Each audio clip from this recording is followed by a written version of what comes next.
പ്രിയപ്പെട്ട സഹോദരങ്ങളെ, ഇന്നൊരു മരണവാർത്ത കേൾക്കാനിടയായി. ബഹുമാന പണ്ഡിതൻ നസീർ മൗലവി ഇടപ്പാളയം ഇന്ന് ഈ ലോകത്തിനോട് വിട പറഞ്ഞിരിക്കുന്ന വാർത്ത കേട്ടപ്പോൾ വല്ലാത്ത സങ്കടം തോന്നി. അല്ലാഹു റബ്ബ് സുബ്ഹാനഹു വ തആല ആ പണ്ഡിതന് എല്ലാവിധ മഗ്ഫിറത്തും റഹ്മത്തും നൽകി അല്ലാഹു അനുഗ്രഹിക്കുമാറാകട്ടെ.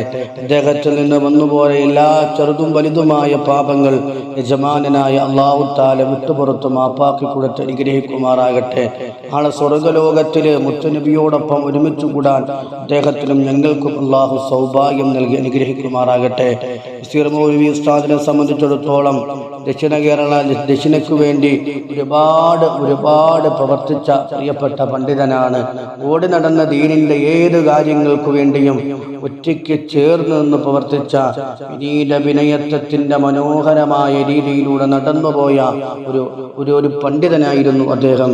സാധാരണ രീതിയിൽ ജീവിതം നയിച്ച് സാധാരണ രീതിയിലേക്ക് കടന്നുപോയി ഒരാളെയും മനസ്സ് വേദനിപ്പിക്കാത്ത തരത്തിൽ, ഒരാളെയും ദുഃഖിപ്പിക്കാത്ത തരത്തിൽ അദ്ദേഹത്തിന്റെ മനോഹരമായ ജീവിതം കാഴ്ചവെച്ചിട്ട് അവസാനം ഈ ലോകത്ത് നിന്ന് യാത്ര പറഞ്ഞു പോവുകയാണ്. അല്ലാഹു തആല അദ്ദേഹത്തിന് സ്വർഗ്ഗം നൽകി അനുഗ്രഹിക്കുമാറാകട്ടെ. അദ്ദേഹത്തിന്റെ വേർപാടിൽ ദുഃഖിക്കുന്ന ഭാര്യ സന്താനങ്ങൾ, കുടുംബാദികൾ, അതുപോലെ അദ്ദേഹം വലിയൊരു നഷ്ടം തന്നെയാണ് പരിശുദ്ധമായ ദീനില്.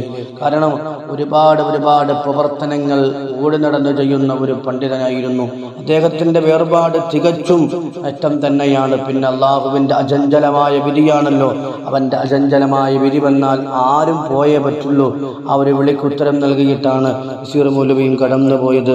അല്ലാഹു തആല അദ്ദേഹത്തിന് സ്വർഗ്ഗത്തിന്റെ വിരുന്നുകാരനാക്കി വിരുന്ന് ഒരുക്കി കൊടുത്ത് അനുഗ്രഹിക്കുമാറാകട്ടെ. അദ്ദേഹം ദുനിയാവിൽ ചെയ്ത നന്മകൾ അതൊക്കെയാണല്ലോ ബാക്കിയുള്ളത്. ആ നന്മകൾ അദ്ദേഹത്തിന് അല്ലാഹു തആല മുതൽ കൂട്ടാക്കി എത്തിച്ചു കൊടുക്കുമാറാകട്ടെ. നാളേക്ക് വേണ്ടി ഒരുക്കി വെച്ച മനുഷ്യനായിരുന്നു അദ്ദേഹം.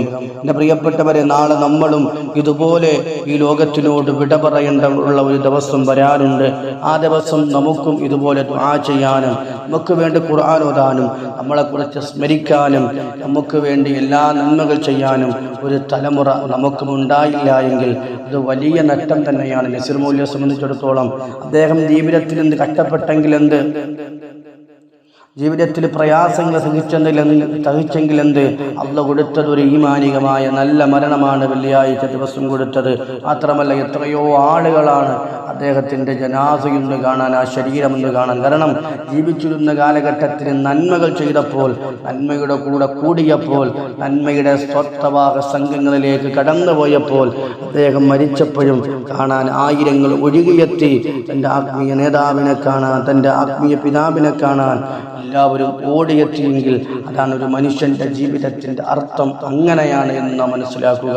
അല്ലാഹു തആല അദ്ദേഹത്തിന് സ്വർഗ്ഗം നൽകി അനുഗ്രഹിക്കുമാറാകട്ടെ. അല്ലാഹു സുബ്ഹാനഹു വ തആല എല്ലാവിധ മാരക അസുഖങ്ങളിൽ നിന്നും രോഗങ്ങളിൽ നിന്നും നമ്മളൊക്കെ സംരക്ഷിക്കുമാറാകട്ടെ. അല്ലാഹു തആല നമ്മുടെ ദുആകളും നമ്മുടെ എല്ലാ പ്രവർത്തനങ്ങളും അല്ലാഹു തആല ഇഖ്ലാസുള്ള പ്രവർത്തനങ്ങളാക്കി സ്വീകരിച്ച് നമ്മളിൽ നിന്ന് ഇതൊക്കെ കബൂലാക്കുമാറാകട്ടെ. അല്ലാഹു അദ്ദേഹത്തിന് മഗ്ഫിറത്തും റഹ്മത്തും നൽകി അനുഗ്രഹിക്കുമാറാകട്ടെ.